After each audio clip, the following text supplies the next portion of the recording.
बच्चे तो स्टार्ट करें हम लोग आज 36 नंबर चैप्टर इंडियन पॉलिटी का क्विक रिविजन करेंगे। आज हम पढ़ेंगे महत्वपूर्ण शब्दावली, यानी कुछ ऐसे शब्द जो कि क्या है, संविधान से रिलेटेड है या जो पॉलिटी से रिलेटेड है।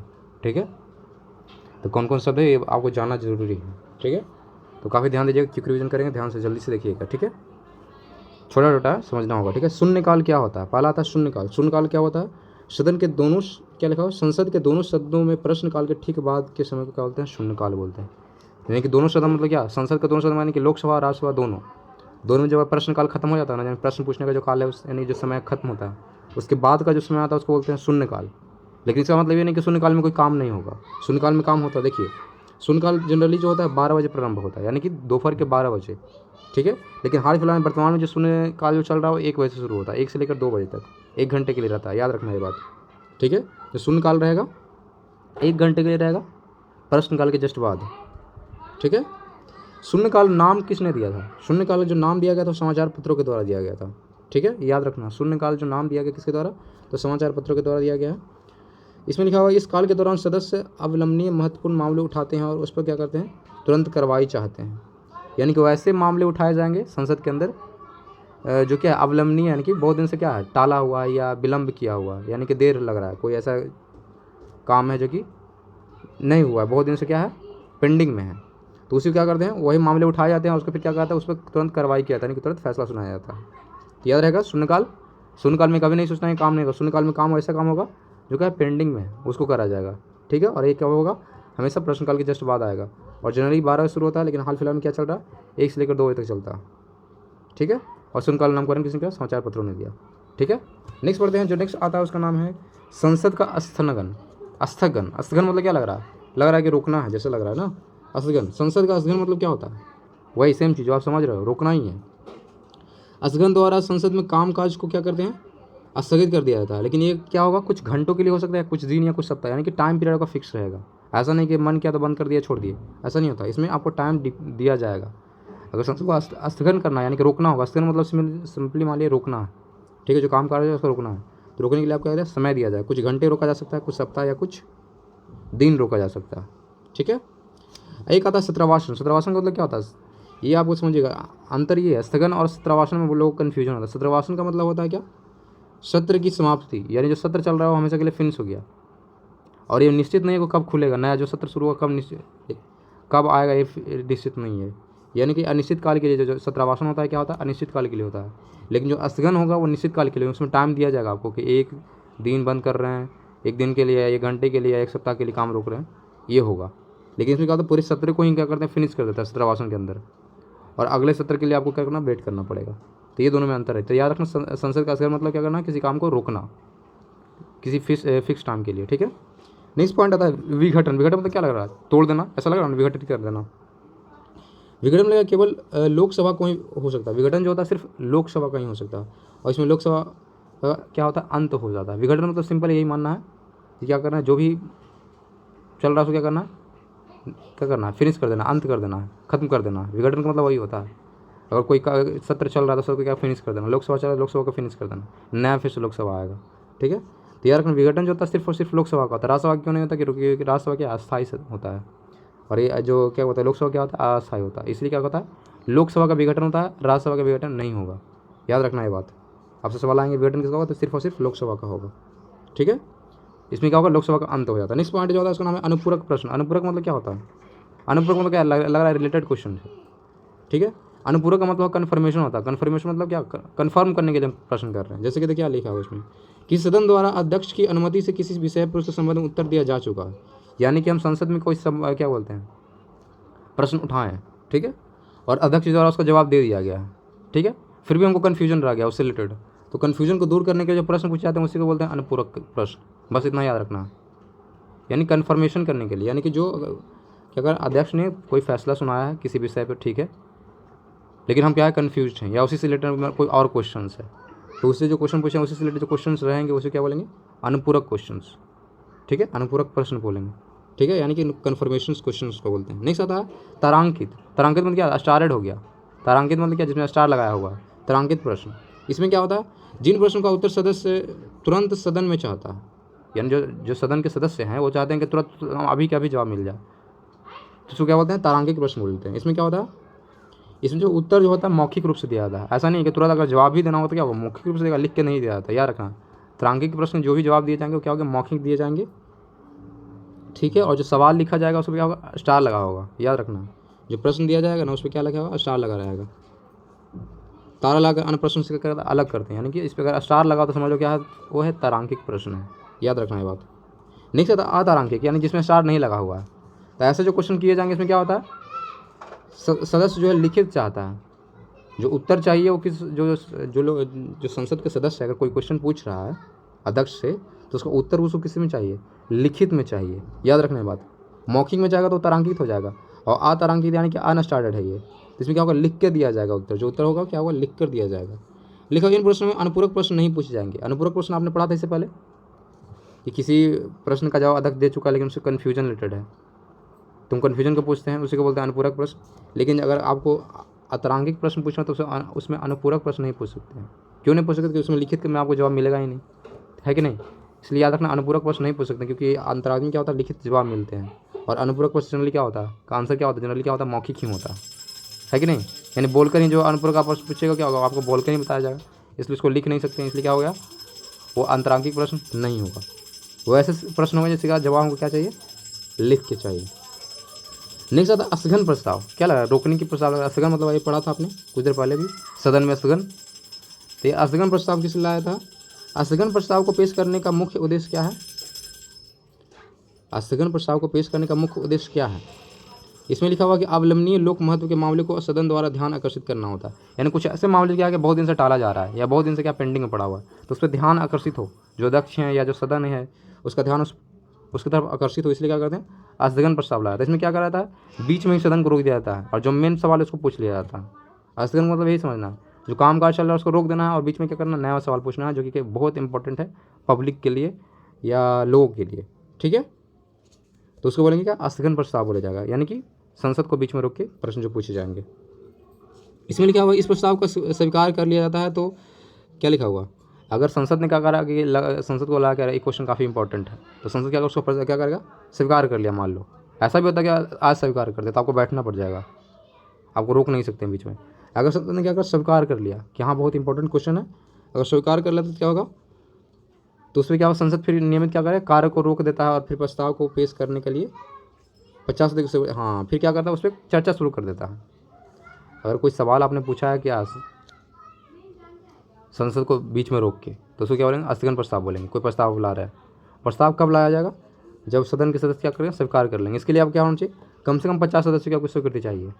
50 लोगों को लगता है अगर कि आपका जो क्वेश्चन पूछ रहे हैं काफ़ी इंपॉर्टेंट है, इसके लिए सदन को रोका जा सकता है बीच में, तभी आपका स्थगन प्रस्ताव पारित होगा, नहीं तो नहीं होगा। तो याद रखना, कम से कम 50 सदस्यों की आपको स्वीकृति मिलना चाहिए, तब आप बीच में संसद रोक सकते हैं नए प्रश्नों के लिए, ठीक है। नेक्स्ट बात है अल्प सूचना प्रश्न। अल्प सूचना मतलब क्या है, इसमें सूचना कम दिया जा रहा है। अल्प सूचना ये टेम्पोररी मतलब तुरंत पूछने क्वेश्चन, जिसमें क्या लिखा हुआ है, ये प्रश्न अवलंबनीय होता है, यानी कि बहुत दिन से टाला जा रहा है, यानी कि बहुत पेंडिंग में है, लोक महत्व के लिए है, और साधारण प्रश्न है, नॉर्मल प्रश्न है। नहीं, नॉर्मल प्रश्न नहीं होता ये। चलिए, अल्प सूचना प्रश्न नॉर्मल प्रश्न नहीं होता है, क्योंकि जो साधारण प्रश्न पूछे जाते हैं उसके लिए 10 दिन का समय नहीं आता। अगर सदन में आपने कोई प्रश्न पूछा तो आपको जवाब ऐसा नहीं कि तुरंत मिल जाए, आपको 10 दिन आप उसको टाइम देना होगा। जनरली जो कोई क्वेश्चन होता है 10 दिन के अंदर आपको जवाब मिल जाता है, लेकिन जो अगर अल्प सूचना प्रश्न है आप 10 दिन से पहले भी आप जवाब मांग सकते हैं कि सर हमको तुरंत जवाब चाहिए, सर तुरंत इसका जवाब चाहिए, तो उसके बोलेंगे अल्प सूचना प्रश्न। और आपको ज़्यादा सूचना भी नहीं देना, ठीक है, तो इसका बोले अल्प सूचना प्रश्न बोला जाएगा। ये बात याद रखना, हमको 10 दिन से पहले चाहिए। क्या लिखा हुआ, ज़्यादा 10 दिन की अवधि से कम सूचना देकर पूछा जा सकता है। याद रखना, इसको बोल के अल्प सूचना प्रश्न। संचित निधि क्या होता है, व्हाट इज संचित निधि, ये तो प्रश्न खत्म हो गए, जितने भी प्रश्न खत्म हो गया, निधि में आते हैं। संचित निधि मतलब क्या, जो हमारा पैसा जमा है भारत के अंदर, जो खजाने में जो पैसा, उसी को बोलते हैं संचित निधि, उसको बोलते हैं कंसोलिडेटेड फंड। इसका इस्तेमाल कम होता है, याद रखना, कंसोलिडेटेड फंड यानी कि संचित निधि का जिक्र कहाँ किया गया, तो अनुच्छेद नंबर 266 में किया गया। अनुच्छेद नंबर 266 दिमाग में होना चाहिए। संचित निधि का प्रावधान किया गया अनुच्छेद नंबर 266 में। इसमें कहा, संचित निधि में धन संसद के प्रस्तुत अनुदानों की मांग के द्वारा व्यय किया जाता है। यानी संसद ने कोई विधेयक लाया, उसमें क्या करा, पैसों की मांग करा या धन की मांग करा, क्योंकि संसद ही डिसाइड करता है कहाँ कैसे खर्च करना है पैसा, ठीक है। तो संचित निधि से वो पैसा लेगा, ठीक है। और लिखा हुआ कि उस अंश को अंश देने के बाद फिर क्या होता है, राज्यों को कर दिया जाता है, राज्यों को पैसे दिए जाते हैं कि अब अपने लीजिए डेवलपमेंट कीजिए। अगर वो देने के बाद अगर पैसा बच जाता है तो फिर से कहाँ चल जाता है, संचित निधि में ही चल जाता है। याद रखना बात। और जो राष्ट्रपति के पैसे हैं, मतलब राष्ट्रपति जो पेमेंट दिया जाता है, उपराष्ट्रपति जो पेमेंट है, नियंत्रण महालेखा आदि की जो सारी चीज़ के जो वेतन जो दिए जाते हैं वो हमेशा संचित निधि से ही दिया जाता है। इनके भारत के जो खजाने हैं उसी से दिया जाता है, याद रखना है बात। राष्ट्रपति, उपराष्ट्रपति और जो क्या बोलते हैं महालेखा परीक्षक है, सबका पेमेंट कहाँ से दिया जाएगा? कंसोलिडेटेड फंड से, यानी कि संचित निधि से दिया जाएगा। सिर्फ यह याद रखना है कि 266 में इसका जिक्र किया गया है और संसद डिसाइड करेगा कि पैसा कैसे खर्च करना। आप खुद जाकर नहीं निकाल सकते, ना ही राष्ट्रपति निकाल सकते हैं, ठीक है। तो फिर संसद डिसाइड करेगा तो क्या कैसे कैसे कहाँ खर्च करना है वो सब कहाँ से डिसाइड होगा, तो कहाँ से लिया जाएगा? संचित निधि से ही लिया जाएगा, ठीक है। समझ लो कि बैंक है और क्या, खजाना है। नेक्स्ट पढ़ने वाला आकस्मिक निधि, ये होता है इमरजेंसी के लिए होता है, यानी कि इमरजेंसी पड़ गया था, इतना तो टाइम है नहीं कि संसद में आके आप उसके लिए क्या करें। लेकिन आकस्मिक निधि जो होगा क्या होगा, इसमें संसद भी क्या करे, आपको जल्दी नहीं मिलेगा, आपको संसद परमिशन तो लेना ही पड़ेगा, चाहे आकस्मिक हो या तो संचित हो, ठीक है। ये बात आपको ध्यान रखना है। इसमें क्या लिखा हुआ कि अनुच्छेद 267 में इसका जिक्र किया गया। आकस्मिक निधि यानी कि कॉन्टीजेंसी फंड इसको बोलते हैं। अनुच्छेद नंबर 267 में इसका जिक्र किया गया है। इसमें तक माना क्योंकि इमरजेंसी आ गया, देश के अंदर कोई क्या होता है इमरजेंसी आ गया, तो उस कंडीशन में मांगा जाएगा। संसद की स्वीकृति के बिना लिखा हुआ, देखो सॉरी मैंने क्या बोला था कि संसद की स्वीकृति चाहिए, इसमें नहीं चाहिए। अगर इमरजेंसी है आपका तो संसद की स्वीकृति नहीं है, क्योंकि स्वीकृति लगने में बहुत टाइम लग जाएगा। बिना संसद की स्वीकृति के बिना इस अग्रिम रूप से इस निधि को धन को निकाला जा सकता है। एक सेकेंड, संसद की स्वीकृति के बिना इस मद के धन नहीं निकाला जा सकता, विशेष बधाई राष्ट्रपति। सॉरी एक सेकेंड ओह माय गॉड, मैंने दोनों गलत बता दिया। देखो ये संचित निधि में ध्यान देना, संचित निधि भी क्या करेंगे, संसद के परमिशन से ही निकालेंगे। आकस्मिक निधि होगा, ये लास्ट है, फाइनल है।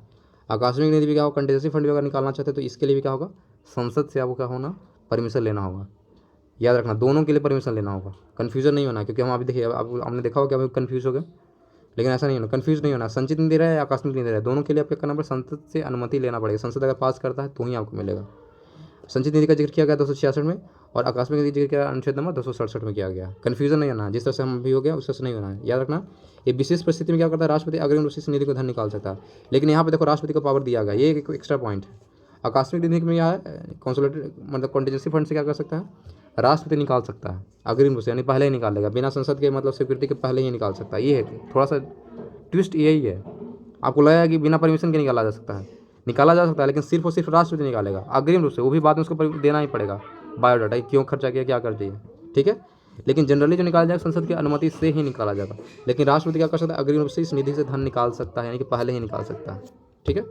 अब बढ़ते आधे घंटे की चर्चा। आधे घंटे की चर्चा क्या है भाई, ये आपको लगेगा अजीब लग रहा है। आधे घंटे की चर्चा क्या है, इसमें लिखा जिन प्रश्नों का उत्तर संसद में दे दिया गया हो उन प्रश्नों से उत्पन्न होने वाले मामले, यानी कि कोई प्रश्न ऐसा है जो कि संसद ने उत्तर दे दिया ऑलरेडी और उससे रिलेटेड कुछ क्वेश्चन है, उससे रिलेटेड कोई हमको क्या चर्चा करनी है, तो क्या होगा, अंतिम आधे घंटे दिए जाएंगे। कब दिया जाएगा, तो लोकसभा में जो आपको शामिल दिया जाएगा वो सोमवार को दिया जाएगा, बुधवार और शुक्रवार को, मात्र 3 दिन दिया जाएगा। लोकसभा अगर रहा तो 3 दिन, सोमवार, बुधवार और शुक्रवार, सोम, बुध और शुक्र को दिया जाएगा वो टाइम। वो भी क्या होगा, जो संसद का जो मीटिंग होगा उसके आधे घंटे, अंतिम आधे घंटे दिया जाएंगे, शुरुआत के नहीं, सबसे लास्ट में जो आधा घंटा बचा रहेगा उसी में कुछ क्या करना है, बातचीत करना है। जिन प्रश्नों का उत्तर संसद ने ऑलरेडी दे चुका है उससे रिलेटेड आपको कोई कन्फ्यूजन है या कोई मामले हैं तो उसको पूछना चाहते हैं, तो आपको क्या होगा, लोकसभा के लिए आपको 3 दिन समय दिया जाते हैं, सोमवार, बुधवार और शुक्रवार, वो भी पीरियड यानी कि जो संसद का जो बैठक है उसके अंतिम आधे घंटे दिए जाते हैं, अंतिम आधे घंटे, ठीक है। अगर राज्यसभा के बाद अगर ये प्रश्न है आधे घंटे की चर्चा करनी है तो राज्यसभा के लिए आप क्या किसी भी दिन आप कर सकते हैं, लेकिन इसके लिए इसका सभापति आपको क्या करेगा, टाइम डिसाइड करेगा। सभापति बोला कि इस दिन आ जाइए तो आप आ जाना होगा। ये जनरली जो होता है राज्यसभा में जनरली होता है, ये होता है 5 से लेकर 5:30 शाम का, जो 5 से लेकर 5:30 में होता है, जनरली टाइम फिक्स किया गया है, याद रखना है। राज्यसभा में कितना बजे, तो 5 से लेकर 5:30 बजे तक हम क्या कर सकते हैं, आधे घंटे की चर्चा कर सकते हैं किसी भी प्रश्न पे रिलेटेड, ठीक है। विषय जो होता है जनरली क्या होता है, तारांकिक होते हैं, यानी कि लोकहित के लिए होगा, लोक महत्व के लिए, लोक के महत्व के लिए तब तो चर्चा कर रहे हैं कि नहीं। विषय जो होगा लोक महत्व के लिए होगा, साथ में क्या होगा, तारांकित हो गया, यानी कि अशार्ट क्वेश्चन होंगे, ठीक है। अशार्ट मतलब क्या है, पूछना है और हमको तुरंत जवाब मौखिक रूप से मिलेगा। तारांकित मतलब ये होता है, तारांकित मतलब क्या, अभी पढ़ा था आपने, जो सवाल जो का आंसर जो मिलेगा क्या होगा, मौखिक रूप से मिलेगा, लिख के नहीं मिलेगा। अतरांतिक भी हो सकते हैं, मतलब दोनों हो सकता है, यानी कि लिख के भी मिल सकता है, बिना लिखे भी मिल सकता है, दोनों प्रश्न आ सकते हैं। और अल्प सूचना वाले भी हो सकते हैं, जिसमें आपको ज़्यादा इन्फॉर्मेशन देने की जरूरत है भी नहीं, ठीक है। ऐसे सारे प्रश्न आप कर सकते हैं। फिर लिखा हुआ स्पष्टीकरण आवश्यक हो तो ऐसी चर्चा को उठाने का सूचना कम से कम, हाँ, लेकिन अगर आपको लगता है कि ये क्वेश्चन काफ़ी इंपॉर्टेंट है, पब्लिक के लिए काफ़ी इंपॉर्टेंट था, तो कम से कम ऐसा नहीं कि डायरेक्ट शुरू कर देगा। जो आप राज्यसभा के हैं या लोकसभा के जो अध्यक्ष हैं, ऐसा नहीं कि आपको डायरेक्ट आपने चर्चा करने की बोला अब हो जाएगा, ऐसा नहीं। चर्चा करने के लिए आपको क्या होगा, परमिशन लेना होगा, कम से कम आपको 3 दिन पहले पूर्व सूचना देनी होगी। 3 दिन पहले आपको बोलना होगा कि सर हम चर्चा करना चाहते हैं किसी खास विषय पे, तो 3 दिन बाद आपको टाइम दिया जाएगा, याद रखना। 3 दिन पहले आपको बोलना पड़ेगा आधे घंटे की चर्चा करने के लिए, ठीक है। लोकसभा में 3 दिन, सोमवार और बुधवार शुक्रवार, और राज्यसभा में किसी भी दिन 5 से लेकर 5:30 बजे, ठीक है। अब आते हैं अल्पकालीन चर्चाएं, मतलब कब समय के लिए। अल्पकालीन मतलब क्या लग रहा है, सिंपल लग रहा है, नाम से ही लग रहा है कि कम समय के लिए होगा। ये लिखा हुआ है, इसका शुरुआत जो किया गया था 1953 यानी कि 1953 में इसका शुरुआत किया गया था, याद रखना है। ये लोक महत्व के लिए प्रश्न पूछे जाएंगे, संसद का ध्यान आकर्षित किया जाता है। तो लोक महत्व से रिलेटेड जो कोई संसद है उसको क्या कहता है, ध्यान आकर्षित करने के लिए पूछे जाते हैं अल्पकालीन चर्चाएं जो होती है। ऐसी जगह स्पष्ट कारणों के सहित सदन के महासचिव को सूचना देना आवश्यक होता है। इस सूचना पर कम से कम 2 अन्य सदस्यों का हस्ताक्षर होना चाहिए। अगर आप अल्पकालीन चर्चाएं भी चाहते हैं तो आपको इसके लिए भी क्या करना होगा, सूचना देना पड़ेगा। किसको देना होगा, जो अध्यक्ष है उनको देना पड़ेगा, जो महासचिव है संसद के, जो महासचिव उनको सूचना देना होगा, आवश्यक है कि सर हम अल्पकालीन चर्चाएं चाहते हैं। इसका जन्म मेन मोटो क्या है, जो वहाँ लोग जो भी यहाँ काम कर रहे हैं, जो सदन का जो मतलब लोक महत्व के लिए जो भी प्रश्न है उस पर क्या है, सदन का ध्यान आकर्षित हो, इसीलिए किया जाता है। शुरुआत याद रखना 1953 में से किया गया था। लेकिन अल्पकालीन चर्चाएं के लिए कम से कम आपको 2 सदस्यों के क्या चाहिए, हस्ताक्षर चाहिए। ऐसा नहीं कि अल्पकालीन चर्चा करने का मन क्या उठ गया चर्चा करने लगे, नहीं, कम से कम 2 अन्य सदस्य, आपके अलावा 2 और सदस्य क्या होना, उस पर साइन होना चाहिए, जो क्वेश्चन आप पूछेंगे उस पर साइन होना चाहिए, ठीक है, हस्ताक्षर होने चाहिए, तब जाकर अल्पकालीन चर्चाएं कर सकते हैं, ठीक है। नेक्स्ट आता है विनायोग विधेयक। विनायोग विधेयक क्या लग रहा है, ये विधेयक है। विनायक विधेयक मतलब क्या होता है, ये जनरली पैसे के लेन देन से ही होता है। देखिए क्या होगा, विनायोग, योग मतलब जो हमें जोड़ घटाव है कि नहीं।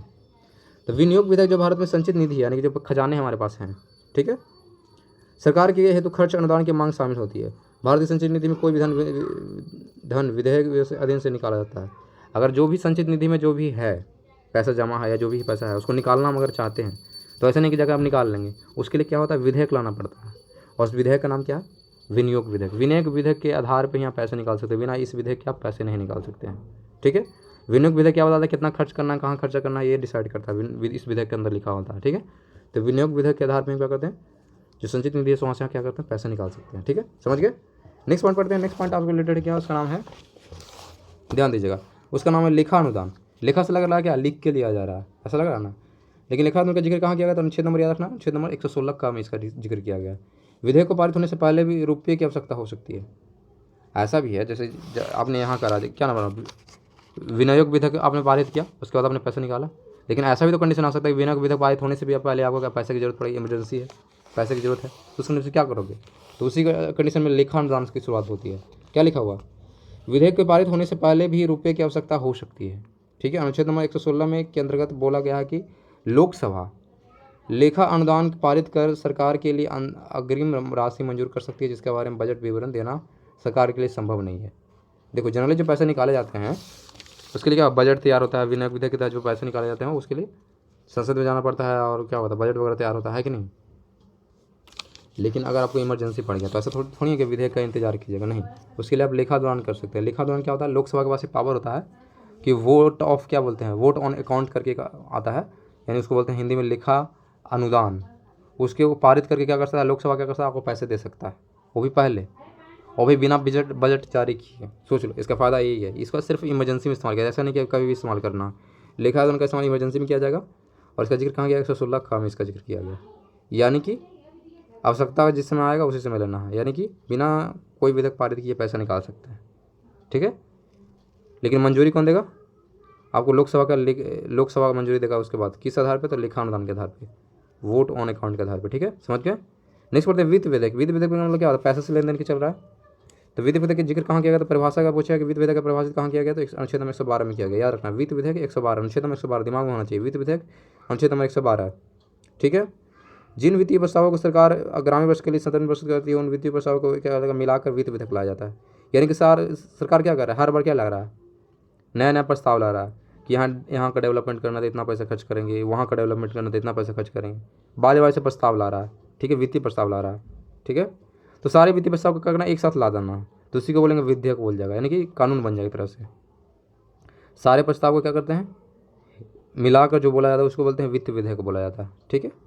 समानता जो वित्त विधेयक होते हैं, समानता वित्त विधेयक क्या होता है, उस विधेयक कहते हैं जो कि राजस्व अथवा व्यय से संबंधित, यानी कि जो टैक्स या व्यय यानी खर्चे से रिलेटेड हो उसी को क्या बोलते हैं, वित्त विधेयक बोलते हैं, याद रखना ये बात, ठीक है।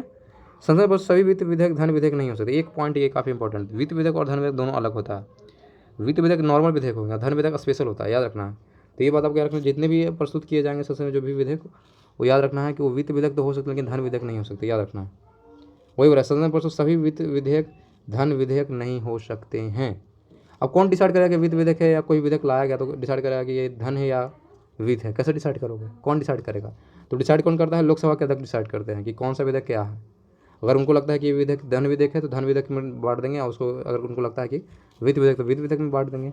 हक किसके पास है? पावर किसके पास है? लोकसभा अध्यक्ष ये डिसाइड करेंगे। ठीक है, नेक्स्ट बढ़ते हैं धन विधेयक के बारे में। धन विधेयक क्या है भाई? तो धन विधेयक हुआ कि राजस्व एकत्र करने अथवा अन्य प्रकार के धन के समृद्ध विधेयक को धन विधेयक कहते हैं। जनरली इसमें क्या होता है? टैक्स को वसूला जाता है, और अन्य प्रकार के धन से रिलेटेड कोई जो विधेयक होंगे उसको क्या बोलते हैं? धन विधेयक बोलते हैं। इसका जो जिक्र कहाँ किया गया? तो अनुच्छेद नंबर याद रखना, अनुच्छेद नंबर 110 का में इसका जिक्र किया गया है। याद रखना, धन विधेयक का जिक्र कहाँ किया गया? तो अनुच्छेद नंबर 110(1) में जिक्र किया गया। अनुच्छेद नंबर 110(1) में हो गया धन विधेयक का जिक्र किया गया है। धन विधेयक सिर्फ और सिर्फ लोकसभा में जारी किया सकता है। ये काफ़ी इंपॉर्टेंट पॉइंट है, हमेशा पूछा जाता है कि धन विधेयक कहाँ जारी किया जाएगा? तो सिर्फ और सिर्फ लोकसभा में, राज्यसभा में बिल्कुल नहीं जारी किया जाएगा। राज्यसभा के पास जाएगा, उसको दिया जाएगा, मतलब 14 दिन को टाइम दिया जाता है, जिससे राज्यसभा में ये विधेयक जाता है। लेकिन राज्यसभा के पास पावर कुछ नहीं है, सिर्फ वो क्या बोलता है? सजेशन दे सकता है कि इसे यहाँ पर सुधार करके वो कर सकते हैं। तो लोकसभा का मन करेगा सुधार करना है तो करेगा, नहीं मन करेगा तो नहीं करना, क्योंकि सारा पावर लोकसभा के पास है। अगर माना कि 14 दिन के लिए हम राज्यसभा में भेजें और राज्यसभा ने कोई डिसीजन नहीं दिया तो अपने आप क्या होता है? धन विधेयक पारित होता है। 14 दिन का टाइम सिर्फ होता है सजेशन के लिए, अगर नहीं दिया तो अपने आप क्या होगा? पारित हो जाएगा। तो याद रखना, सारा पावर किसके हाथ में? लोकसभा के हाथ में। तो याद रखना, धन विधेयक को राष्ट्रपति के पुनः विचार के लिए लौटा नहीं सकता, और राष्ट्रपति को भी पावर नहीं है कि वो क्या करते हैं? वो वापस लौटा सके पुनः विचार करने के लिए। राष्ट्रपति के पास अगर धन विधेयक तो डायरेक्ट उनको साइन करना पड़ेगा, क्योंकि सारा पावर कहाँ है? लोकसभा के पास है। राष्ट्रपति सिर्फ साइन करना है, उनको कोई भी चेंज नहीं करा सकते हैं राष्ट्रपति। धन विधेयक उनके पास कोई पावर है ही नहीं, सिर्फ साइन करना है। ठीक है, नेक्स्ट बढ़ते हैं, अनुपूरक अनुदान क्या होता है? अनुपूरक अनुदान मतलब क्या लग रहा है कि पैसा वगैरह दिया जाए। अनुदान मतलब क्या लग रहा है? पैसे की बात चल रही है। अनुपूरक अनुदान क्या होता है? लिखा बजट में उल्लिखित ना कि मतलब क्या लग रहा है? कोई काम शुरू हो गया। अनुपूरक अनुदान का मतलब यही होता है कि जैसे कोई काम शुरू है, ठीक है, उसके लिए पैसा खत्म हो गया। कोई काम चालू है, सरकार ने पैसे आवंटित किया और पैसा खत्म हो गया, और पैसे की ज़रूरत है, तो इसके लिए फिर से तो आप जाके आप ही नहीं करोगे, विधेयक तो नहीं लाओगे, है कि नहीं? तो ऐसे कंडीशन हो सकते हैं। दूसरा कंडीशन ये हो सकता है कि बजट में उल्लिखित नहीं किया होगा। बजट में कुछ ऐसे भी काम होते हैं जो कि बजट में नहीं लिखा जाता है, बाहर से किया जाता है। तो ऐसे कामों के लिए जो पैसे की आवश्यकता होगी तो उसके लिए क्या करेंगे हम? क्या लिखा हुआ है देखिए यहाँ पे, अपर्याप्त राशि बजट में उल्लिखित न की गई हो तो नई सेवा पर खर्च की आवश्यकता उत्पन्न हो जाती है, तो राष्ट्रपति एक अनुपूरक अनुदान के समकक्ष पेश कर सकता है। कौन करेगा? अनुपूरक अनुदान जो है संसद में समकक्ष कौन पेश करता है? तो राष्ट्रपति पेश करता है। इस संसद में आपको पेश करना पड़ेगा अनुपूरक अनुदान, ठीक है, तो राष्ट्रपति ये पेश करेगा। ठीक है, इसमें क्या होता है? अनुपूरक अनुदान और विनियोग विधेयक दोनों के लिए एक ही प्रक्रिया द्वारा किया जाता है। जिस तरह से हम क्या करते हैं, विनियोग विधेयक से पैसे जनरली निकाला जाता था संसद के द्वारा नियम कानून से, सेम टू सेम अनुपूरक अनुदान से भी निकाला जाता है। लेकिन ये याद रखना, ये एक्स्ट्रा पैसा है।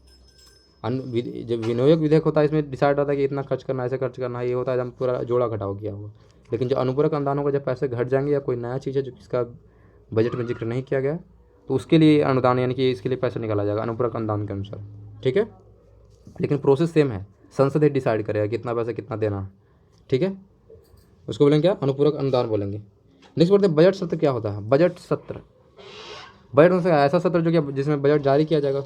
तो जनरली जो होता है क्या है, फरवरी सत्र जो शुरुआत होता है फरवरी के दूसरे या तीसरे सप्ताह के सोमवार को होता है। फरवरी मंथ का दूसरा या तीसरा सप्ताह जो आएगा उसमें का जो सोमवार का दिन आएगा, उसी दिन से क्या होता है? जनरली बजट सत्र क्या होता है? शुरू होता है। और बजट सत्र इसलिए कहते हैं कि इसे आगामी वित्तीय वर्ष के लिए अनुमानित बजट प्रस्तुत किया जाता है। मतलब कैसे बजट बनाना है, मतलब ऐसा साल जिसमें क्या बजट तैयार हो रहा है। बजट सत्र इसलिए क्या करते हैं क्योंकि आगामी जो वित्तीय वर्ष आने वाले जो साल है उसके लिए क्या होता है? बजट प्रस्तुत किया जाता है, विचार किया जाता है और पारित किया जाता है। यानी कि जिस समय बजट पारित किया जाएगा, बनाया जाएगा, उसी को बोलेंगे बजट सत्र। सिंपल सी बात है। ठीक है, नेक्स्ट बढ़ते हैं, सामूहिक उत्तरदायित्व क्या होता है? ये लिखिएगा 19 पॉइंट में क्या लिखा हुआ है? सामूहिक उत्तरदायित्व, मतलब लग रहा है कुछ जिम्मेदारी जैसे बात लग रहा है कि नहीं? तो याद रखना, अनुच्छेद नंबर 75(3) में इसका जिक्र किया गया। सामूहिक उत्तरदायित्व का जिक्र कहाँ किया गया? अनुच्छेद नंबर 75(3) में जिक्र किया गया। इसमें क्या होता है? ध्यान दीजिएगा, मंत्रिपरिषद लोकसभा के प्रति क्या होता है? सामूहिक रूप से उत्तरदायी होता है। मंत्रिपरिषद के क्या होता है? जवाब देना होता है किसको? लोकसभा को जवाब देना होता है। मंत्रिपरिषद का हेड कौन होता है? प्रधानमंत्री होता है, याद रखना है। मंत्रिपरिषद का हेड कौन होगा? प्रधानमंत्री होगा। और मंत्रिपरिषद का क्या होता है? लोकसभा के प्रति क्या होता है? सामूहिक रूप से उत्तरदायी होता है, यानी कि सब लोग मिल के होते हैं। ठीक है, इसका मतलब यह है कि अगर वो अपने पद तब बना रह सकता है, यानी कि जब तक वो रहेगा, जब तक उसको लोकसभा में क्या हो, बहुमत समर्थन को मिलता रहेगा। जैसे समर्थन खत्म तो मंत्रिपरिषद खत्म, फिनिश। लोकसभा के अंदर जब तक इसको बहुमत मिलते रहेगा, जब तक मंत्रिपरिषद टिका हुआ रहेगा, ये बात याद रखना। और मंत्रिपरिषद को सारा जवाब देना है किसको? लोकसभा को देना है। जो भी काम करेगा लोकसभा को इसको बताना है। ठीक है, निश्चित रखने की लोकसभा बहुमत समर्थन प्राप्त होता है, इसलिए यार विश्वास होते हैं तो मतलब हाँ यहाँ लिखो, जैसे ही अगर विश्वास को देते हैं क्या होता है, मंत्रिपरिषद तुरंत तय होता है, बता चुके ऑलरेडी। नेक्स्ट पॉइंट बढ़ते हैं, कटौती प्रस्ताव क्या है। कटौती प्रस्ताव ध्यान दीजिएगा, कटौती मतलब लड़ाई पैसे की कटौती होगी, सिंपल याद रखना। कटौती प्रस्ताव किस लिए आता है, पैसे की कटौती करने के लिए। कौन करेगा पैसे कटौती, तो विपक्ष करेगा हमेशा। पक्ष वाला तो कभी नहीं चाहेगा कि हम पैसा कम खर्च करें, वो तो चाहे और से और पैसे मिले सरकार से, फालतू के पैसे मिलेगा तो हम बचेगा तो रख लेंगे, होता है कि नहीं। लेकिन जो कटौती प्रस्ताव लिया जाएंगे हमेशा पक्ष वाले कभी नहीं ला सकते हैं, क्योंकि उनको पैसा कमाना है। हमेशा जो लाया जाता है विपक्ष के द्वारा लाया जाता है। कटौती प्रस्ताव लिखा है क्या, सत्ता पक्ष द्वारा सदन में स्वीकृत किए गए प्रस्तुत अनुदान के मांगों में से किसी भी प्रकार की कटौती के लिए विपक्ष द्वारा रखे गए प्रस्ताव।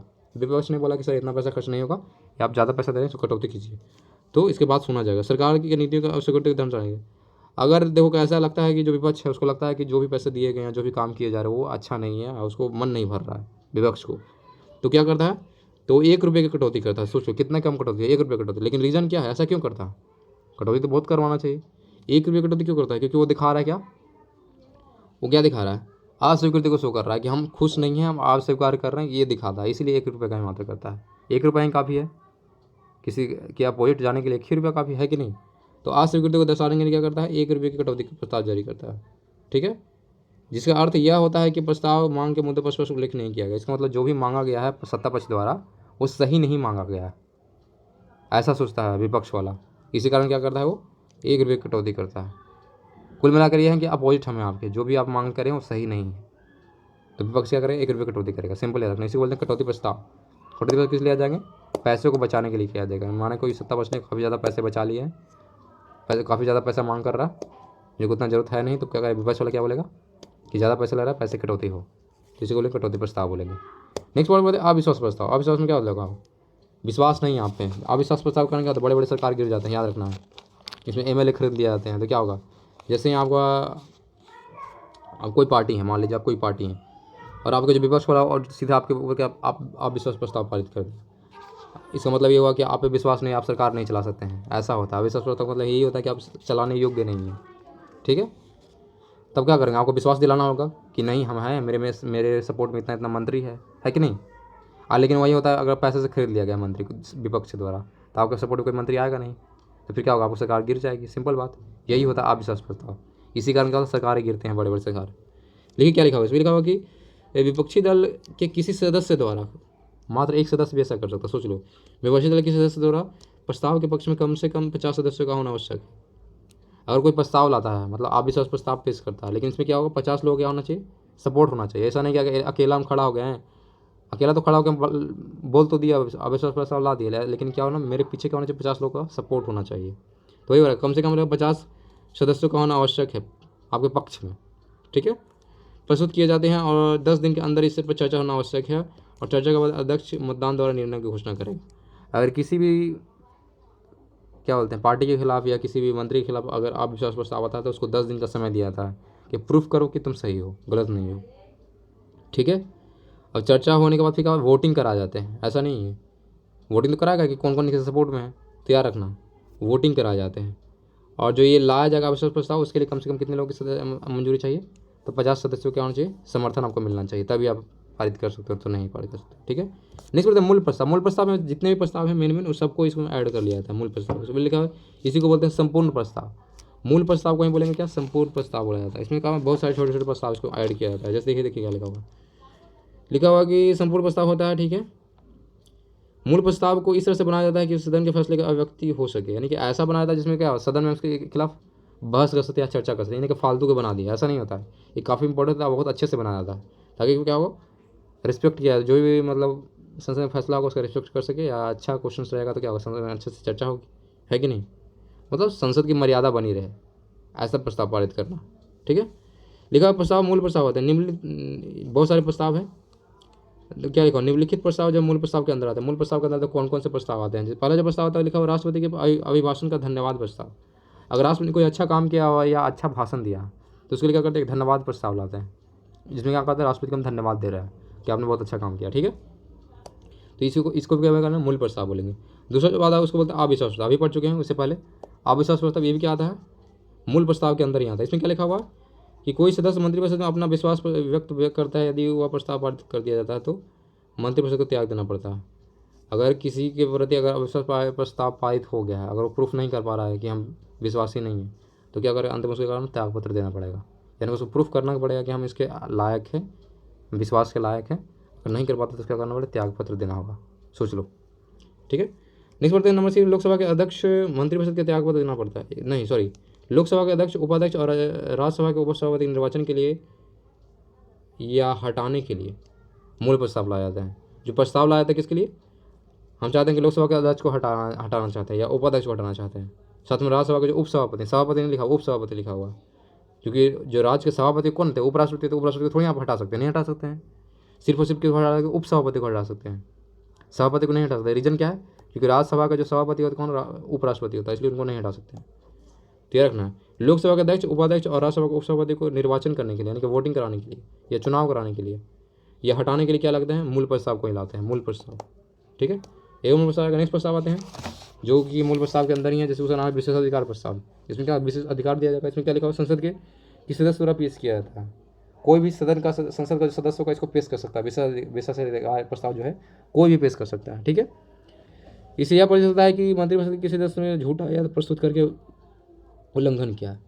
ये कब पेश किया जाएगा, ये किसी मंत्री के अपोजिट में पेश किया जाएगा। माना कि हम हैं, हमारे विपक्ष में कोई है, हम उसके अपोजिट में क्या करते हैं, हम विशेषाधिकार प्रस्ताव पारित कर दिए, तो क्या होगा, उसमें क्या होता है, क्यों पारित किए, क्योंकि सामने वाला जो है झूठ बोल रहा है या वो अच्छा से क्या बोलते हैं, वो प्रूफ नहीं दे पा रहा है, ठीक है। तो इसी कारण यानी कि क्या कर रहा है, संसद के जो विशेषाधिकार दिया उसका उल्लंघन किया है, तो उसी कारण क्या करते हैं, विशेषाधिकार प्रस्ताव लाया था।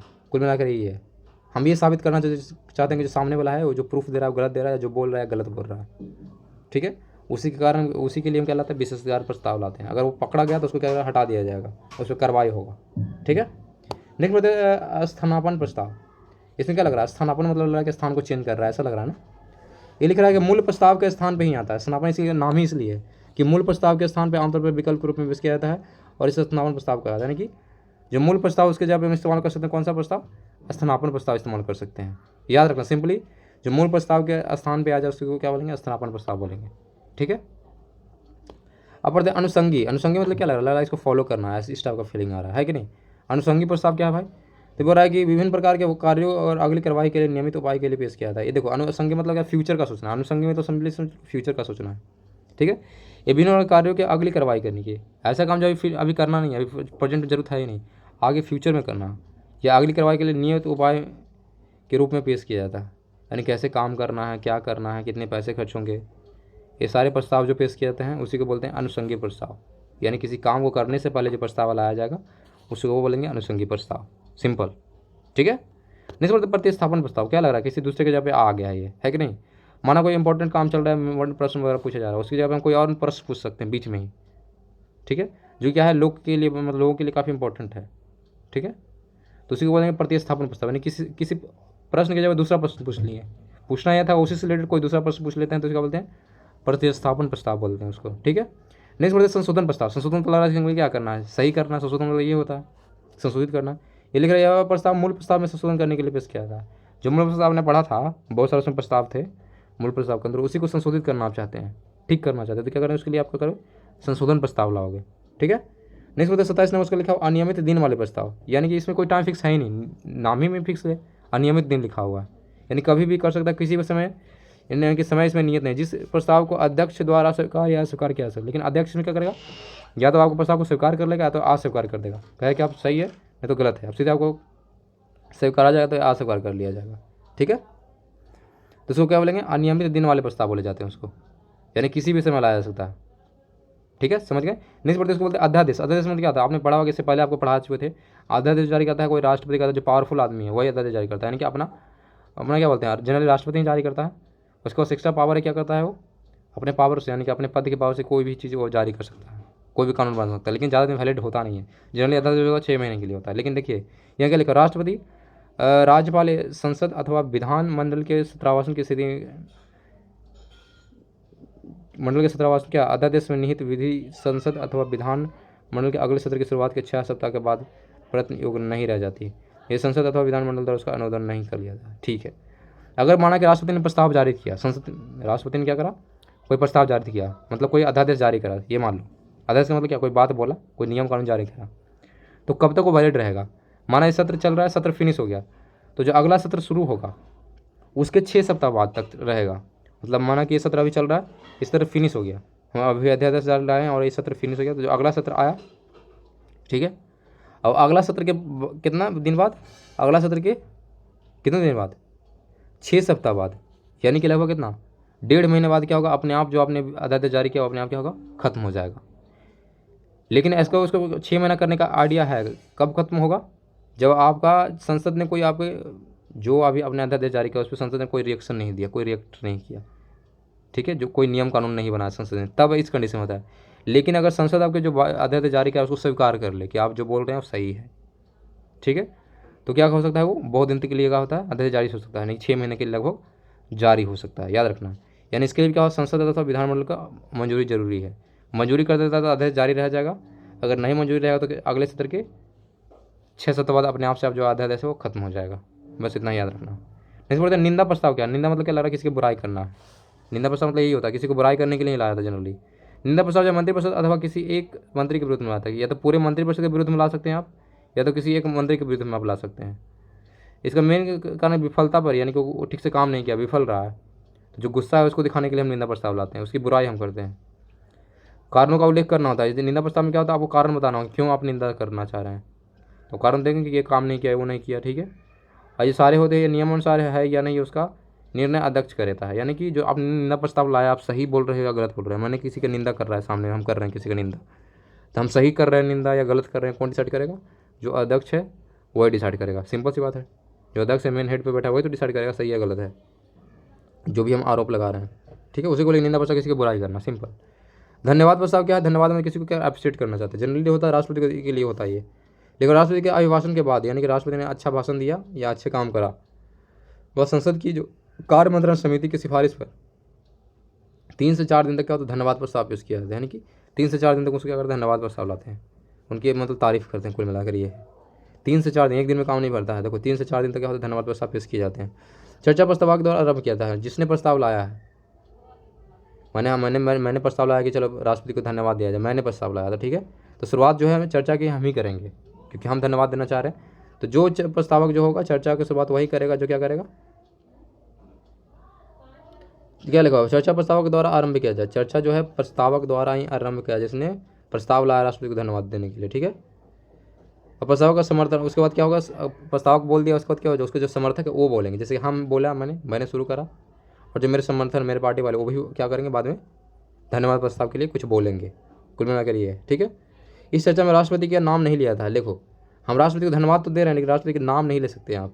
क्यों नहीं ले सकते, क्योंकि जो अभिभाषण की विषय वस्तु है वो के लिए सरकारी उत्तरदायी है। जो भी अभिभाषण में जो भी काम काज करे जाएंगे राष्ट्रपति के द्वारा, क्या है, जो विषय वस्तु है, जो भी काम किया जाता है राष्ट्रपति की तरफ क्या होता है, जो विषय वस्तु है वो कैसा होता है, सरकार का उत्तरदायी होता है। राष्ट्रपति सिर्फ साइन करता है कि नहीं, उसके प्रति कौन, सरकार उत्तरदायी होता है, मंत्रिपरिषद उत्तरदायी होता है। इसलिए हम सिर्फ राष्ट्रपति का नाम नहीं ले सकते हैं, ठीक है। तो जनरल राष्ट्रपति का नाम नहीं लिया, धन्यवाद प्रस्ताव में राष्ट्रपति का नाम, धन्यवाद राष्ट्रपति को देंगे, लेकिन उनका नाम नहीं लेंगे। रीज़न क्या है कि जो भी वो विषय वस्तु के लिए सरकार उत्तरदायी होगा, मतलब जो भी मतलब क्या होगा, राष्ट्रपति ने काम करा है या जो भी अभिभाषण दिया है, तो उसके लिए कौन उत्तरदायी है, सरकार उत्तरदायी, क्योंकि सरकार ने उसका हेल्प करा है, सरकार ने मेन काम करा है, ठीक है। इसलिए हम नहीं देते हैं। लेकिन धन्यवाद प्रस्ताव मतदान के लिए रखा जाता है और इसे स्वीकृत किया जाता है। धन्यवाद प्रस्ताव जो होता है मतदान के लिए रखा जाता है तथा इसे स्वीकृत किया जाता है। धन्यवाद प्रस्ताव ऐसे नहीं कि आप डायरेक्ट धन्यवाद देना शुरू करो, उसके लिए वोटिंग होता है कि राष्ट्रपति को धन्यवाद देना चाहिए कि नहीं देना चाहिए, ठीक है। तो ये धन्यवाद प्रस्ताव को मतदान के लिए जाता है, इनके वोटिंग होता है कि देना चाहिए कि नहीं देना चाहिए, फिर स्वीकार किया जाता है संसद द्वारा कि हाँ सही है, चलो धन्यवाद देना चाहिए। नहीं बोलते विश्वास प्रस्ताव क्या, विश्वास प्रस्ताव में लिखा हुआ कि बहुमत, विश्वास अभी पढ़ चुके हैं, आप विश्वास था तो आप विश्वास को क्या करना, प्रूफ करना था। विश्वास प्रस्ताव लाएंगे कि देखो हमारे पार्टी में हम इतने सारे आदमी मेरे समर्थन में, तो वही बोला गया है बहुमत का समर्थन प्राप्त होने के संदेह होने की स्थिति में सरकार द्वारा लोकसभा में विश्वास प्रस्ताव लाया था। कहाँ लाया था, तो लोकसभा के अंदर लाया था सरकार के द्वारा। लिखा हुआ कि उद्देश्य का यह सिद्ध करना होता है कि इनके मेन मतलब जो प्रस्ताव लाया था उसका उद्देश्य क्या होता है, यह सिद्ध करना होता है कि संसद का जो बहुमत है उसके साथ है, जो संसद में लोग बैठे हुए हैं उसके साथ हैं, जो बहुमत है उसके साथ है, इसीलिए विश्वास प्रस्ताव लाया था, ठीक है। नेक्स्ट पढ़ते हैं बैक वेंचर क्या होता है। जैसे आपने स्कूल में पढ़ा हुआ कि बैक वेंचर होता है, उसी से यहाँ पे संसद में भी बैक वेंचर होते हैं, या सबसे पीछे बैठे जाता है। जो सबसे पीछे बैठता कौन होता है, वो सरकारी लोग होते हैं, नहीं गैर सरकारी लोग होते हैं, याद रखने पॉइंट्स। बैक वेंचर किसको लेंगे, कि जो पीछे बैठा होगा संसद के पीछे, सबसे पीछे वाले बेंच उसको बोलेंगे बैक बेंचर, और जो बैक बेंच पर बैठे जाएंगे वो क्या होंगे, गैर सरकारी सदस्य होंगे। आप भी जाके पीछे बैठ सकते हो, ठीक है। लेकिन जो फ्रंट बेंचर बैठता है, जिससे आगे जो बैठता है जनरली कौन होता है, किसके लिए सीट मिलता है, मंत्रियों के लिए सीट फिक्स होता है, जो संसदीय सचिव है उसके लिए, और विरोधी दल के नेता है उसके लिए क्या होता है, आगे का सीट क्या होता है, रिजर्व होता है, बाकी जो लोग हैं पीछे बैठते हैं। ये सारे जो मेन लोग हैं उसके लिए आगे सीट हमेशा रिजर्व रहेगा। नहीं बोलते बुलेटिन क्या है, बुलेटिन का मतलब क्या समझते हो, बुलेटिन काफ़ी इंपॉर्टेंट है, देखो ध्यान से। बुलेटिन क्या है, संसदीय प्रक्रिया जिसमें सभी मांगों के नियमित तिथि तक न निपटाई गई तो बिना चर्चा के मतदान के लिए रखा जाता है। माना कोई एक ऐसा कोई काम सौंपा गया संसद को, ठीक है, अब बहुत दिन से पेंडिंग है और संसद ने काम नहीं करा, तो हम क्या लाएंगे, तुरंत हम क्या करेंगे, नियत तिथि के हम क्या करेंगे, किसी एक नियत डेट को क्या करते हैं, क्या करेंगे, प्रस्ताव को लाएंगे, और उस प्रस्ताव पर कोई चर्चा नहीं होगी क्योंकि वो इतना इंपॉर्टेंट कि चर्चा नहीं करना, डायरेक्ट क्या करना है, वोटिंग के आधार पर क्या करना है, ये सही है या गलत है करके उसको पारित कर देना है। माना कि हम बोले कि सर हमको इस राज्य में क्या करना है, स्कूल, बहुत सारे स्कूल खुल रहे हैं, ठीक है, ये मान के चलो, ठीक है, तो मैंने बोला तो इसीलिए चर्चा फिर से नहीं होगी, डायरेक्ट क्या होगा, वोटिंग हो जाएगा कि हाँ खुलना चाहिए कि नहीं खुलना चाहिए। अगर हाँ तो आपको पैसे मिल जाएंगे या आपको जो भी आपको जो चाहिए वो मिल जाएगा। तो उसी को बोलते हैं बुलेटिन। बुलेटिन का मतलब क्या हो गया, नियमित तिथि कोई हमको क्या करना है, बिना चर्चा के कोई भी क्या करना है, प्रश्न उसका आंसर हमको चाहिए, ठीक है, जो भी मांग है हमको उसको पूरा करना है बिना किसी चर्चा के, डायरेक्ट वोटिंग के आधार पे होगा, तो इसको बोलेंगे बुलेटिन। जैसे तो कागज़ क्या है, कागज़ का भी इंपॉर्टेंट, देखो ये भी इंपॉर्टेंट, कागज़ मतलब क्या समझते हो, कागज़ का भी छोटा है, समझदार समझ जाओगे ऐसे ही। कागज़ मतलब कोई भी राजनीतिक पार्टी की जो है, कोई भी राजनीतिक पार्टी, कागज़ मतलब ये होता है किसी राजनीतिक पार्टी अथवा अपना गुट के प्रमुख सदस्य की जो बैठक होती है, माना कि मेरा राजनीतिक पार्टी है, तो हम क्या करें, चर्चा करेंगे, लोग को बैठाएंगे, जो मेन में सदस्य होंगे लोग होंगे उसको बैठा के क्या चर्चा करेंगे, ऐसे ऐसे काम करना है, कुछ नियम कानून बनाएंगे, स्ट्रैटेजी बनाएंगे, है कि नहीं।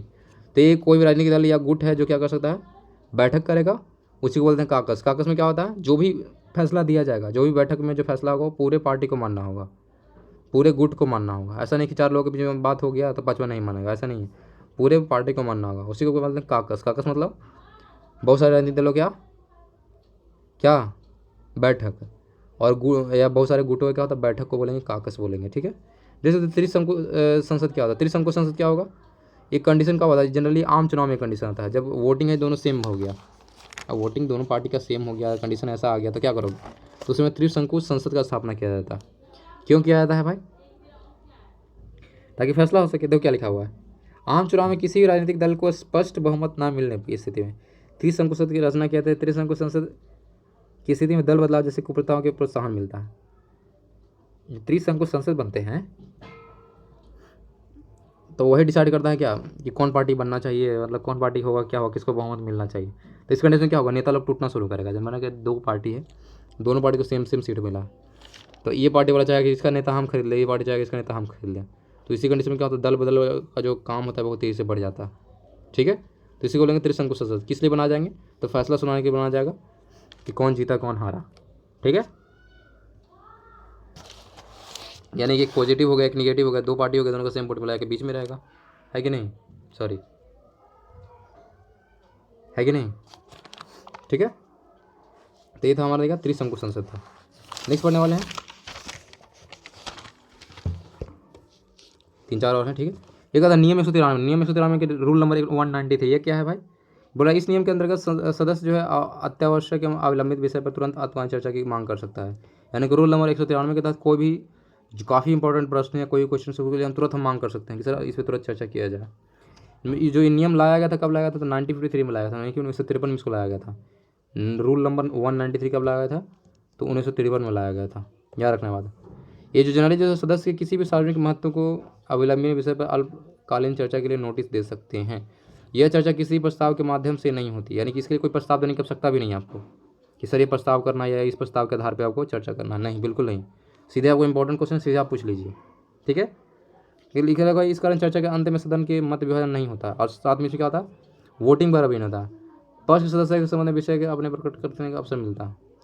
जो पक्ष सदस्य हैं, यानी कोई भी चीज़ जो सवाल पूछा इसमें वोटिंग भी नहीं होता, सिंपल बात है, याद रखना, ठीक है। जो काफ़ी इंपॉर्टेंट है, लोगों के लिए काफ़ी इंपॉर्टेंट है, वैसे प्रस्ताव लाए जाएंगे, वैसे क्या हो जाएगा, विषयों की चर्चा की जाएगी। इसके लिए क्या है, कोई भी प्रस्ताव का माध्यम की जरूरत नहीं पड़ता है, कोई भी चीज़ नहीं होनी चाहिए, एक्स्ट्रा कुछ नहीं चाहिए, कोई रूल रेगुलेशन नहीं फॉलो करना, डायरेक्ट हम क्वेश्चन पूछना पूछ लेंगे रूल नंबर 190 की तरफ, ठीक है। सिंपली ये जानना। इसके लिए क्या होना चाहिए, जो हमारा सपोर्ट में, माने कोई हमारे क्या बोले कोई क्वेश्चन लाए, ठीक है, और उसके सपोर्ट में कोई है, तो जो जो सपोर्ट में हो क्या करता है, अपना अपना राय दे सकता है संसद के अंदर कि सर ऐसा होना चाहिए, सर ऐसा होना चाहिए सर, ठीक है। तो राय दे सकता है जो भी सपोर्ट में है उसका, वो सिंपल राय दे सकता है। ये है रूल नंबर 193। समझ गए? आपके बीच में ला के कोई भी सवाल पूछ देना है जो काफ़ी इंपॉर्टेंट है, बस और कुछ नहीं इसमें। रूल नंबर 193 कब लाया था, बस ये याद रखना है, 1953। नेक्स्ट पढ़ते हैं न्यायिक पुनर्वलोकन। न्यायिक पुनर्वलोकन आपने पढ़ा होगा, पहले भी आपको पढ़ा चुके हैं। इसमें क्या होता है कि जो सर्वोच्च न्यायालय के जो न्यायाधीश हैं वो कोई भी फैसला अगर सुनाते हैं तो उस पर फिर से विचार कर सकते हैं। हो सकता है उनसे गलती हो गया हो या बाद में चलो कुछ ऐसा हुआ हो, तो फिर इस पर उसका करते हैं विचार कर सकते हैं, उसी को बोलते हैं न्यायिक पुनर्वलोकन। जनरल जो होता है न्यायिक पुनर्वलोकन, सर ये दो चीज़ें करते हैं जनरली। देखो क्या लिखा हुआ है न्यायिक पुनर्वलोकन के अनुसार क्या होता है, यदि विधानमंडल द्वारा पारित किए गए विधियाँ अथवा कार्यपालिका द्वारा दिए गए आदेश संविधान के प्रतिकूल है, जो विधानमंडल है उसके द्वारा कोई विधि या रूल बनाया गया है वो क्या है, संविधान को फॉलो नहीं कर रहा है, संविधान के उल्टा काम कर रहा है। जो कार्यपालिका द्वारा जो नियम कानून बनाया गया, जो भी काम दिए गए वो सारे क्या है, संविधान को फॉलो नहीं करते, उसको क्या कर दिया जाएगा, उसको रद्द कर दिया जाए, उसको निरस्त कर दिया, जो भी काम है उसको निरस्त कर दिया जाए, क्योंकि वो संविधान के अपोजिट चला जाता है। तो उसी को क्या बोलते हैं, न्यायिक पुनर्वलोकन बोलते हैं। ठीक है, नेक्स्ट बोलते हैं गणपूर्ति। क्या होता है गणपूर्ति, मतलब कोरम इसको बोलते हैं। कोरम का मतलब होता है सीट फुल है कि नहीं, सिंपली यही बोला था। कोरम का मतलब यही मतलब। गणपूर्ति मतलब क्या, गण मतलब आदमी, पूर्ति मतलब पूर्ति है कि नहीं। तो पूर्ति के लिए क्या होता है, अगर सदन किसी बैठक के लिए गणपूर्ति के लिए अध्यक्ष सहित कुल कितने सदस्य, कितने लोग होने चाहिए, ये पॉइंट आपको याद रखना। 1/10 लोग, मतलब अगर लोकसभा है तो लोकसभा में जितने भी सीट्स होंगे 1/10 लोग प्रेजेंट होने चाहिए बैठक शुरू करने के लिए। ऐसा नहीं है कि जैसे क्लास शुरू करना है, मान के चलो कि क्लासरूम है और हम पढ़ाना चाह रहे हैं, 100 बच्चे हैं टोटल, क्लासरूम में 100 बच्चे का एडिशन है। अब बच्चे कोई आया ही नहीं तो कैसे क्लास शुरू कर देंगे, तो कम से कम 1/10 बच्चे आने चाहिए, यानी कि लगभग कितने, 10 बच्चे आने चाहिए क्लास में। तो वही बोला गया कि जो बैठक शुरू किया जाएगा उसके लिए क्या होना चाहिए, सदन में क्या होना चाहिए, 1/10वां भाग प्रेजेंट होना चाहिए। सदस्य की जो 1/10वां भाग उसमें प्रेजेंट होना चाहिए, तभी जाकर बैठक शुरू होगा। ठीक है, अगर बैठक में सदस्य उतना लोग नहीं पहुँचा है, नहीं कि गणपूर्ति नहीं हो पा रहा है, ये माने 1/10 लोग नहीं प्रेजेंट हो पा रहे हैं, तो उसमें क्या होगा, घंटी बजाई जाती है, यानी घंटे बजा के बुलाते हैं कि आ जाइए आ जाइए आ जाइए। नहीं आ पाते हैं तो फिर कैंसिल कर देंगे, अगर आ जाते हैं तो ठीक है।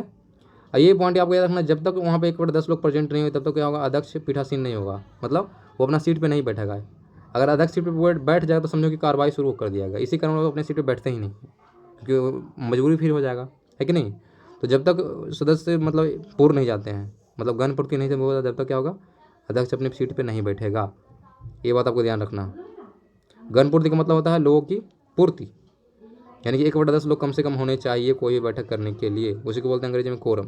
नेक्स्ट बोलते हैं प्रश्नकाल। क्या होता है प्रश्नकाल, मतलब वही है क्वेश्चन आवर।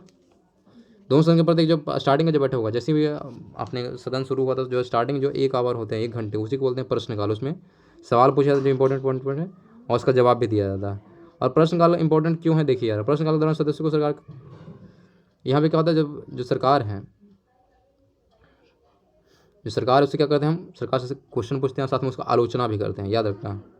इसी कारण क्या होता है, 2 लाभ होते हैं। 2 लाभ क्या बोलता है, इसे तो एक जो सत्ता पक्ष है, जो सरकार है, जिसका राज चल रहा है, उसको क्या सतर्क रहता है कि जनता हमारा कष्ट में है या जो भी है, उसको पता होता है, वो क्या होता है, एकदम सजग रहता है। जैसे ही उसका बुराई होगा तो क्या होगा, वो समझेगा ना कि चलो हमने गलत काम करा है या हमने काम ठीक से नहीं करा है तो बुराई हो रहा है, तो क्या रहेगा, अप टू डेटेड रहेगा वो।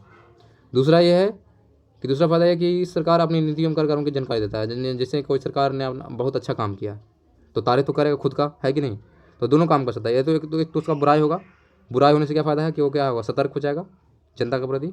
और दूसरा ये है कि जो भी अच्छा काम करा है उसने, वो संसद में या बोल सकता है प्रश्नकाल के समय में कि मैंने ये काम करा, मैंने ये काम करा। जैसे उससे सवाल पूछा कि ये काम आपने करा है, तो जवाब है कि हाँ मैंने करा, मैंने वो करा, है कि नहीं। तो अपने नीतियों और कार्यक्रमों को गिनाता है। और दूसरा ये है कि वो जनता के प्रति का सजग हो जाता है। 2 फायदा ये है। नेक्स्ट बोलते दबाव समूह। क्या होता है, इसको बोलते हैं प्रेशर ग्रुप। प्रेशर ग्रुप से लगे रहो कि प्रेशर देना है कि नहीं। इसमें होता है कि व्यक्तियों के ऐसे समूह जिनके हित समान है, यानी कि जिनके सोचने की क्षमता सेम टू सेम है, मतलब मोटो सेम है। माना कि 10 लोग हैं, 10 लोग चाहते हैं कि हम स्कूल बनवाना चाहते हैं, तो क्या है, उनका हित जो है सेम है कि नहीं। तो उन लोगों का प्रेशर ज़्यादा होगा संसद के अंदर, है कि नहीं। तो सिंपल वही बात है कि व्यक्तियों के ऐसे समूह जिनके हित समान होते तो दबाव समूह कहे जाते हैं। ये ग्रुप अपने हित के लिए शासन तंत्र पर विभिन्न प्रकार का दबाव डाल सकते हैं।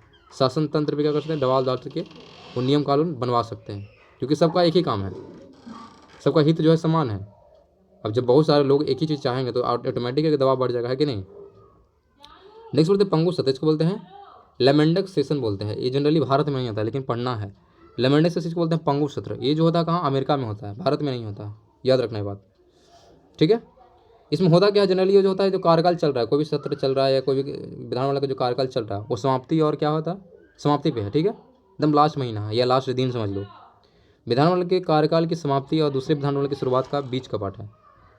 सोच लो, मतलब जो जो पुराना वाला विधानमंडल समाप्त होने वाला है और नया वाला विधानमंडल आने वाला है, उसके जो बीच का जो टाइम पीरियड होगा उसी को बोलते हैं पंगु सत्र बोलते हैं। पंगु सत्र क्यों बोलते हैं? कि लोग वहाँ आ ही नहीं रहे, लोग इंटरेस्टेड नहीं, सबको इंतजार है नया वाला का, पीछे वाला का इंतजार किसी का रहता नहीं है कि नहीं। तो इसी कारण क्या बोलते हैं? पंगु सत्र उसको बोलते हैं, यानी कि लेमेंडिक सेशन बोलते हैं उसको। और ये सिर्फ और सिर्फ अमेरिका में, भारत में नहीं है। नेक्स्ट और लास्ट पॉइंट है, इसको बोलते हैं विप। विप अंग्रेजी में बोलते हैं विप, हिंदी में बोलते हैं सचेतक। लग रहा है कैसा है? सचेत होना है, नहीं लग रहा? तो सचेतक क्या है ये देखिए क्या है। ये राजनीतिक दल की अनुशंसा में बनाए रखने के लिए क्या आता है, यानी कि राजनीतिक दल की जो भी गरिमा है या अनुशंसा है, मतलब रूल वगैरह वो फॉलो करे, उसको बनाए रखने के लिए क्या करते हैं? सचेतक का गठन किया जाता है, नियुक्ति किया जाता है। और ये होगा संसदीय दल द्वारा किया जाता है, यानी कि राज्यसभा के लिए अलग, लोकसभा के लिए अलग। ये दल डिसाइड करेगा, जो भी दल है अपने अपने लिए क्या करता है? सचेतक की नियुक्ति करता है। सचेतक क्या करता है? सचेतक अपने दल के सदस्यों का मतदान का विषय निर्देशित करता है, यानी कि सचेतक क्या करता है? अपने जो भी दल, जिस दल का सचेतक होगा वो अपने दल को क्या बोलेगा कि अच्छे से वोटिंग कीजिए, इसको वोटिंग कीजिए, कैसे वोटिंग करना है, सब चीज़ें बताएगा। ठीक है। सचेतक अपने दल के सदस्यों को मतदान विषय निर्देश देता है। अगर सचेतक ने जो भी कुछ बोला, अगर उसका कोई अगर सदस्य जो है, किसी पार्टी सदस्य उसको फॉलो नहीं कर रहा, तो उसको क्या मान लिया जाता है? कि वो दल बदलने वाला है, यानी कि विरोध दूसरी पार्टी में जाने वाला, ये माना जाता है। सचेतक हमेशा क्या चाहेगा? किसी भी पार्टी का भलाई चाहेगा। ठीक है कि नहीं? अगर उसी के खिलाफ कोई अगर जा रहा था, इसका मतलब समझ लो कि क्या है, वो दूसरी पार्टी में जाने वाला है, सिंपली बात। तो दल बदल निरोध कानून के अंदर कार्रवाई भी किया जाएगा। और सचेतक के निर्देशों का पालन आप नहीं कर रहे हैं तो आप पे कार्रवाई भी होगा। ये बात आपको याद ध्यान में रखना है। यानी हो सकता है आपको हटा दिया जाए, पार्टी से निकाल दिया जाए, है कि नहीं? तो सचेतक काम क्या है? समझ लो कि एक ऐसा आदमी है जो पार्टी पे ध्यान रखे हुए हैं कि किसी दूसरे पार्टी में बट नहीं जाए, ठीक से आप वोटिंग दीजिए। अगर उसका बात आप नहीं मान रहे हैं तो आपको पार्टी से तो भगा दिया जाए, हो सकता है आप पे कार्रवाई भी किया जाए। ठीक है। तो ये था हमारा 36 नंबर चैप्टर जो कि फिनिश हो गया, जिसका नाम क्या था? महत्वपूर्ण शब्दावली, जो संविधान से रिलेटेड थे, जो फिनिश हो गया। ठीक है। तो आज के लिए इतना ही। Thank you.